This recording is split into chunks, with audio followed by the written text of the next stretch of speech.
The Unnameable by H.P. Lovecraft.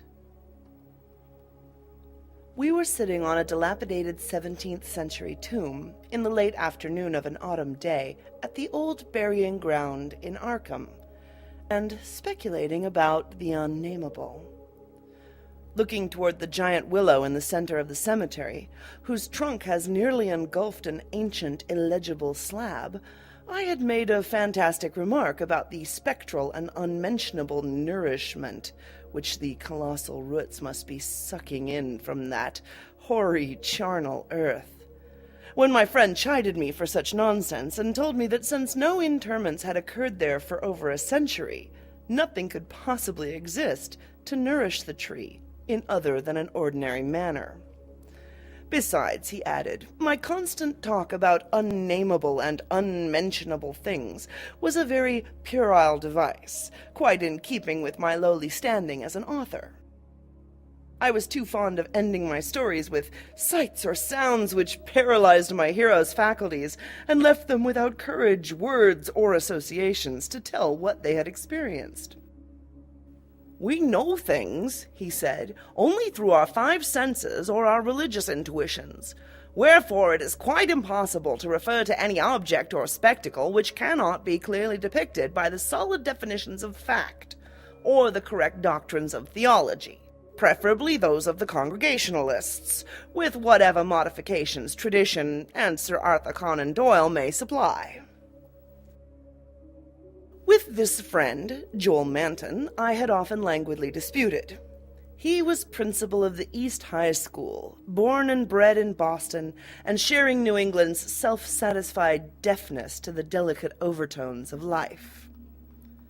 It was his view that only our normal objective experiences possess any aesthetic significance, and that it is the province of the artist, not so much to rouse strong emotion by action, ecstasy, and astonishment, as to maintain a placid interest and appreciation by accurate, detailed transcripts of everyday affairs.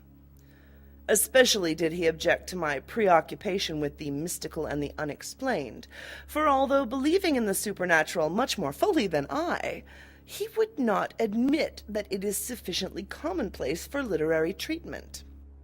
That a mind can find its greatest pleasure in escapes from the daily treadmill, and in original and dramatic recombinations of images usually thrown by habit and fatigue into the hackneyed patterns of actual existence, was something virtually incredible to his clear practical and logical intellect. With him, all things and feelings had fixed dimensions, properties, causes, and effects, and although he vaguely knew that the mind sometimes holds visions and sensations of far less geometrical, classifiable, and workable nature, he believed himself justified in drawing an arbitrary line and ruling out of court all that cannot be experienced and understood by the average citizen. Besides, he was almost sure that nothing can be really unnameable. It didn't sound sensible to him. Though I well realize the futility of imaginative and metaphysical arguments against the complacency of an orthodox sun-dweller, something in the scene of this afternoon colloquy moved me to more than usual contentiousness. The crumbling slate slabs, the patriarchal trees, and the centuried gambrel roofs of the witch-haunted old town that stretched around, all combined to rouse my spirit in defense of my work, and I was soon carrying my thrusts into the enemy's own country. It was not, indeed, difficult to begin a counterattack, for I knew that Joel Manton actually half clung to many old wives' superstitions, which sophisticated people had long outgrown. Beliefs in the appearance of dying persons at distant places, and in the impressions left by old faces on the windows through which they had gazed all their lives.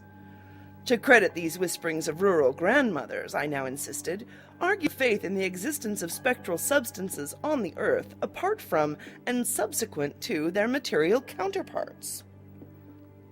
It argued a capability of believing in phenomena beyond all normal notions. For if a dead man can transmit his visible or tangible image half across the world, or down the stretch of the centuries, How can it be absurd to suppose that deserted houses are full of queer sentient things, or that old graveyards teem with the terrible unbodied intelligence of generations?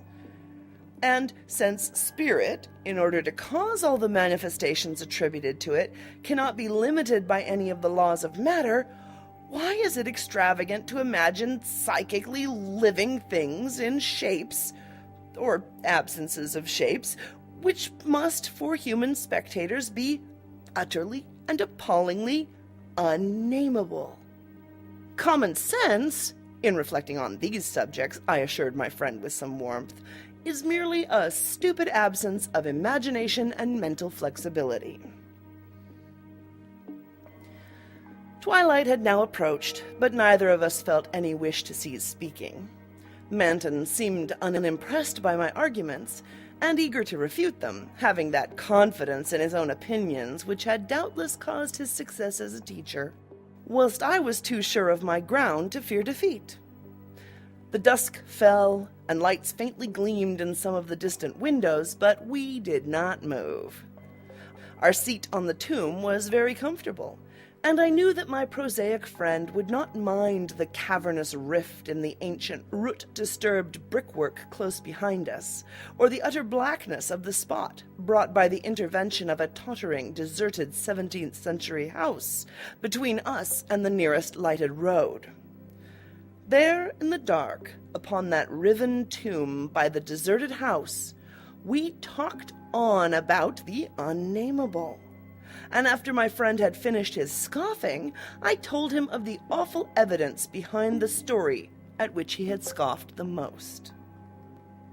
My tale had been called The Attic Window, and appeared in the January 1922 issue of Whispers. In a good many places, especially the South and the Pacific Coast, they took the magazines off the stands at the complaints of silly milksops. But New England didn't get the thrill and merely shrugged its shoulders at my extravagance. The thing, it was averred, was biologically impossible to start with, merely another of those crazy country mutterings which Cotton Mather had been gullible enough to dump into his chaotic Magnalia Christi Americana, and so poorly authenticated that even he had not ventured to name the locality where the horror occurred. And as to the way I amplified the bare jotting of the old mystic, that was quite impossible, and characteristic of a flighty and notional scribbler. Mather had indeed told of the thing as being born, but nobody but a cheap sensationalist would think of having it grow up, look into people's windows at night, and be hidden in the attic of a house, in flesh and in spirit, till someone saw it at the window centuries later and couldn't describe what it was that turned his hair gray. All this was flagrant trashiness, and my friend Manton was not slow to insist on that fact. Then I told him what I had found in an old diary kept between 1706 and 1723, unearthed among family papers not a mile from where we were sitting. That, and the certain reality of the scars on my ancestor's chest and back, which the diary described. I told him, too, of the fears of others in that region, and how they were whispered down for generations, and how no mythical madness came to the boy who, in 1793, entered an abandoned house to examine certain traces suspected to be there. It had been an eldritch thing. No wonder sensitive students shudder at the Puritan age in Massachusetts. So little is known of what went on beneath the surface. So little, yet such a ghastly festering as it bubbles up putrescently in occasional ghoulish glimpses. The witchcraft terror is a horrible ray of light on what was stewing in men's crushed brains, but even that is a trifle. There was no beauty, no freedom. We can see that from the architectural and household remains, and the poisonous sermons of the cramped divines. And inside that rusted iron straitjacket lurked gibbering hideousness, perversion, and diabolism. Here truly was the apotheosis of the unnameable. Cotton Mather, in that demoniac sixth book which no one should read after dark, minced no words as he flung forth his anathema. Stern as a Jewish prophet, and laconically unamazed as none since his day could be, he told of the beast that had brought forth what was more than beast, but less than man, the thing with the blemished eye, and of the screaming drunken wretch that they hanged for having such an eye. This much he baldly told, yet without a hint of what came after. Perhaps he did not know, or perhaps he knew and did not dare to tell. Others knew, but did not dare to tell. There was no public hint of why they whispered about the lock on the door to the attic stairs in the house of a childless, broken, embittered old man, who had put up a blank slate slab by an avoided grave, although one may trace enough evasive legends to curdle the thinnest blood. It is all in that ancestral diary I found. All the hushed innuendos and furtive tales of things with a blemished eye, seen at windows in the night, or in deserted meadows near the woods. Something had caught my ancestor on a dark valley road, leaving him with marks of horns on his chest and of ape-like claws on his back. And when they looked for prints in the trampled dust, they found the mixed marks of split hooves and vaguely anthropoid paws. Once a post rider said he saw an old man chasing and calling to a frightful, loping, nameless thing on Meadow Hill in the thinly moonlit hours before dawn, and many believed him. Certainly there was strange talk one night in 1710, when the childless, broken old man was buried in the crypt behind his own house, in sight of the blank slate slab. They never unlocked that attic door, but left the whole house as it was, dreaded and deserted. When noises came from it, they whispered and shivered, and hoped that the lock on that attic door was strong. Then they stopped hoping when the horror occurred at the parsonage, leaving not a soul alive or in one piece. With the years, the legends take on a spectral character. I suppose the thing, if it was a living thing, must have died. The memory had lingered hideously, all the more hideous because it was so secret. During this narration, my friend Manton had become very silent, and I saw that my words had impressed him. He did not laugh as I paused, but asked quite seriously about the boy who went mad in 1793, and who had presumably been the hero of my fiction. I told him why the boy had gone to that shunned, deserted house, and remarked that he ought to be interested, since he believed that windows retained latent images of those who had sat at them. The boy had gone to look at the windows of that horrible attic because of tales of things seen behind them, and had come back screaming maniacally. Manton remained thoughtful as I said this, but gradually reverted to his analytical mood. He granted, for the sake of argument, that some unnatural monster had really existed, but reminded me that even the most morbid perversion of nature need not be unnameable or scientifically indescribable. I admired his clearness and persistence, and added some further revelations I had collected among the old people. Those later spectral legends, I made plain, related to monstrous apparitions, more frightful than anything organic could be.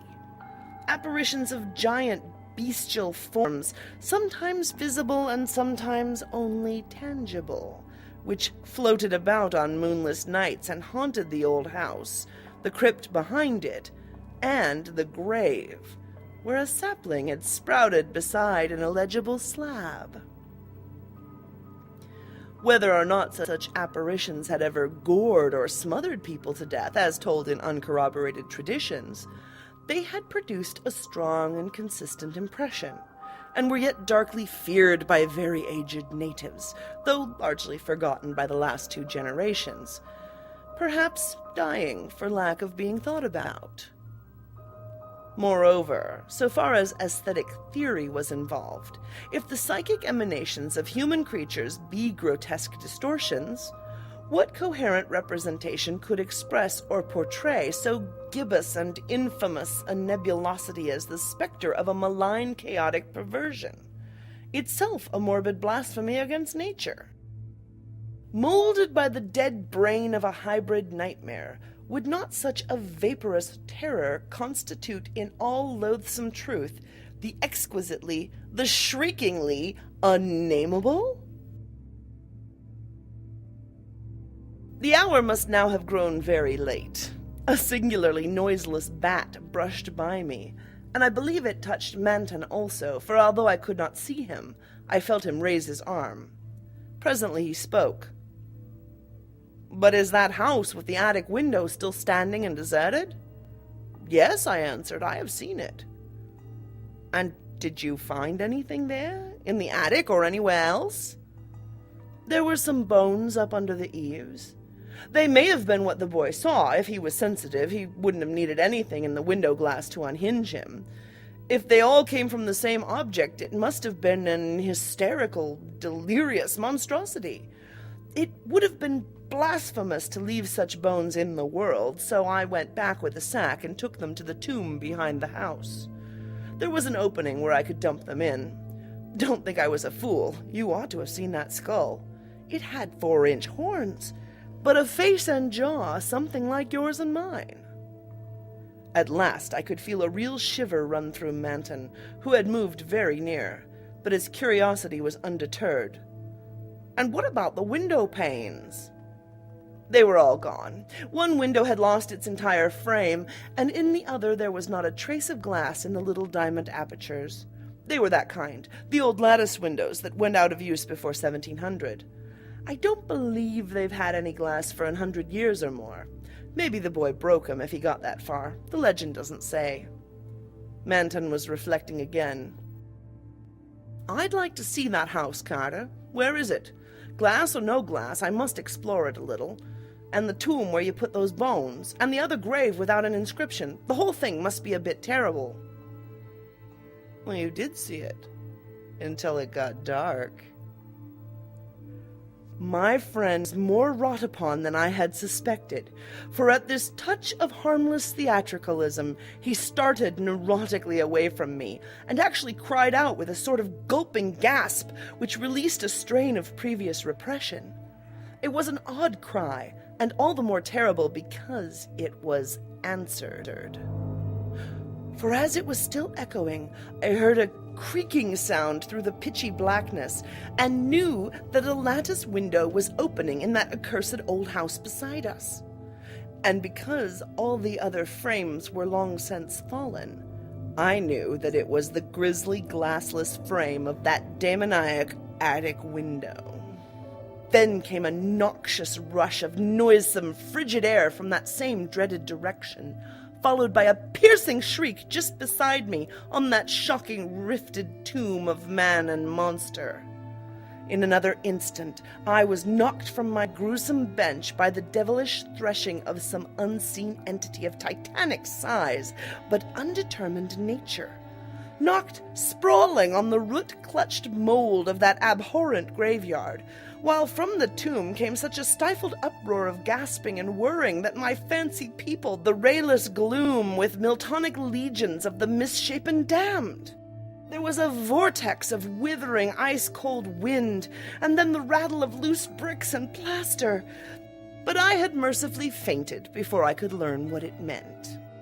Manton, though smaller than I, is more resilient, for we opened our eyes at almost the same instant despite his greater injuries. Our couches were side by side, and we knew in a few seconds that we were in St. Mary's Hospital. Attendants were grouped about in tense curiosity, eager to aid our memory by telling us how we came there, and we soon heard of the farmer who had found us at noon in a lonely field beyond Meadow Hill, a mile from the old burying ground, on a spot where an ancient slaughterhouse is reputed to have stood.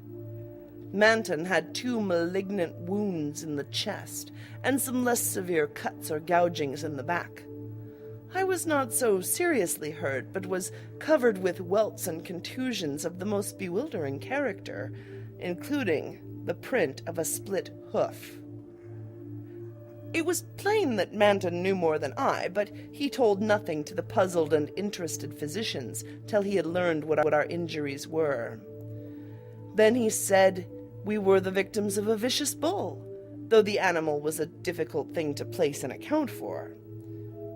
After the doctors and nurses had left, I whispered an awestruck question. "Good God, Manton, but what was it? Those scars, was it like that?" And I was too dazed to exult when he whispered back a thing I had half expected. "No, it wasn't that way at all. It was everywhere, a gelatinous slime, yet it had shapes, 1,000 shapes of horror beyond all memory. There were eyes, and a blemish. It was the pit, the maelstrom, the ultimate abomination. Carter! It was the Unnameable!"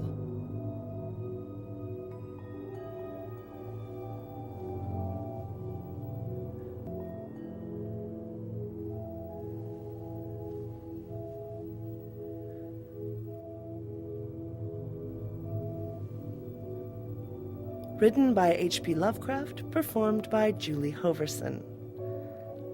While H.P. Lovecraft's works have passed into the public domain for the purpose of copyright, this performance is copyright 2011 to Julie Hoverson and Reality Productions, and is released under a Creative Commons non-commercial license.